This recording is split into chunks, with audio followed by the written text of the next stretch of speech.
এরা এখানে কেন এসেছেন? আমরা এখানে সবাই ওয়ালটন মার্চেন্ট কোম্পানির ডিলার। আমাদের সাথে বিগত 2018 সাল থেকে 23 সাল পর্যন্ত বিভিন্ন সময়ে বিভিন্ন অফার এবং কমিশনের মাধ্যমে আমাদের প্রতারিত করা হয়েছে। যে কমিশনটা আমাদেরকে দেওয়ার কথা ছিল, কিন্তু সেল করার পরেও বছর শেষেও বছর পার হয়ে যায়, আমাদের সেই কাঙ্ক্ষিত কমিশন আমাদের লেজারে অ্যাডজাস্ট হয়। এটা আমাদের ওয়ালটন কোম্পানি, ওয়ালটন এবং মার্চেন্ট দুটো একই কোম্পানি। ওয়ালটনের সিস্টার কোম্পানি হচ্ছে মার্চেন্ট। আমাদের দাবি একটাই, তারা আমাদের সাথে বিগত 1 বছর ধরে আমরা বিভিন্ন দাবি দাবানের তাদের সাথে আলোচনা করেছি, বিভিন্ন একটা চুক্তিও হয়েছে, কিন্তু সেই চুক্তিটা আসলে একতরফা চুক্তি। যে চুক্তির মাধ্যমে ডিলাররা তাদের কোনো কিছুই অর্জন করতে পারেনি। আমরা ব্যবসায় ফিরতে পারিনি, আমরা কমিশনও লাভ করতে পারিনি।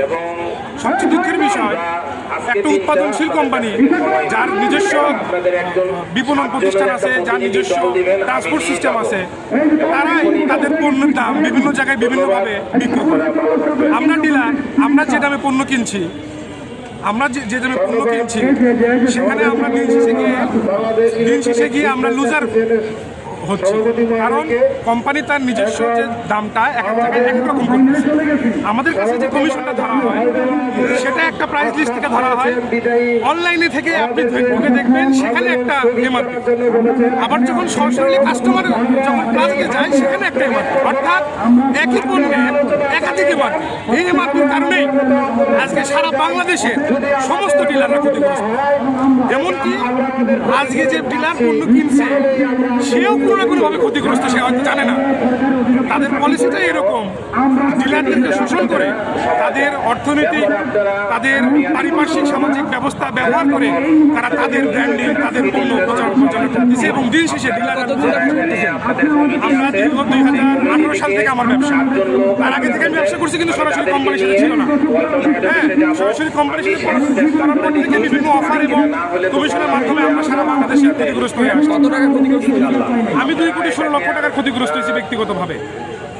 এরকম আরও, যেহেতু আমি হয়তো একটু লেনদেন কম করছিলাম, আমার ক্ষতির পরিমাণটা কম, কিন্তু আরও অনেক বড় বড় ডিলার আছে, জায়ান্ট ডিলার আছে, যারা অনেক ডবল ফিগারে কোটি কোটি টাকা ক্ষতিগ্রস্ত হয়েছে।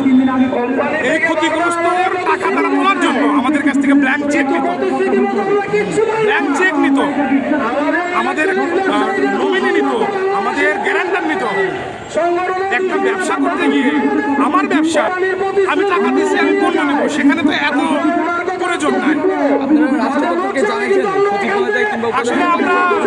আসলে আমরা বিভিন্নভাবে বিভিন্ন মাধ্যমে বসার চেষ্টা করেছি, সমাধানের চেষ্টা করেছি। আমরা তো আসলে দিন শেষে ব্যবসায় ফিরতে চাই। আমাদের উদ্দেশ্য কোম্পানির সাথে সাংঘর্ষিক না, আমরা চাই একটা সুস্থ নীতিমালা।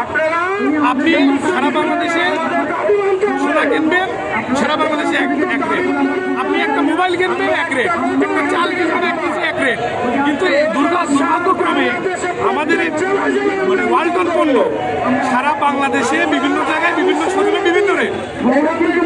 আমরা চাই এর প্রতিকার। বিষয়টা এই যে এক এক জেলায় এক এক রেট, বাণিজ্য প্রতিষ্ঠান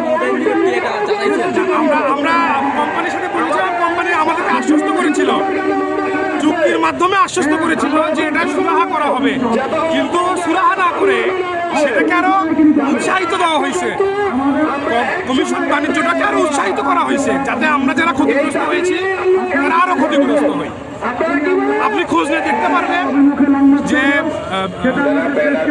বিগত 1-1.5 বছরে যে ডিলাররা নিয়ে নতুন ডিলার ওপেন করা হয়েছে, 1-2 বার চালান নেওয়ার পরে আর কোনো লেনদেন নাই, কারণ তারা ব্যবসা করতে পারতেছে না, কারণ তারা লাভ করতে পারতেছে না। একটা ব্যবসায় যদি লাভ করতে না পারে তখন সে কীভাবে বিনিয়োগ করবে? আমাদের মূল পুঁজিটাও চলে যায়। তাদের যে নীতিমালা, সেখানে আমরা ভর্তুকি দিয়ে ব্যবসা করতেছি। সরকার কোনোদিনভাবে ওদেরকে ভর্তুকি দিয়ে আসছে বিগত 10 বছর ধরে এই শিল্পটাকে।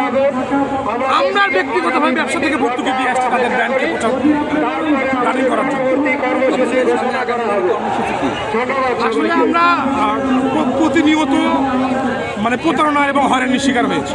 আমরা আজকে এখানে এসেছি মূলত সবাইকে জানানোর জন্য যে আমাদের সাথে প্রতারণার চরম সীমা তারা লঙ্ঘন করে ফেলেছে। এখন আমরা তাদের হেড অফিস বলেন, তাদের কর্মক্ষেত্র বলেন, তাদের কারখানা বলেন, আমরা শান্তিপূর্ণ সমাবেশ করব আমাদের দাবি আদায় না হওয়া পর্যন্ত। প্রয়োজনে আমরা অনশন গ্রহণ করব।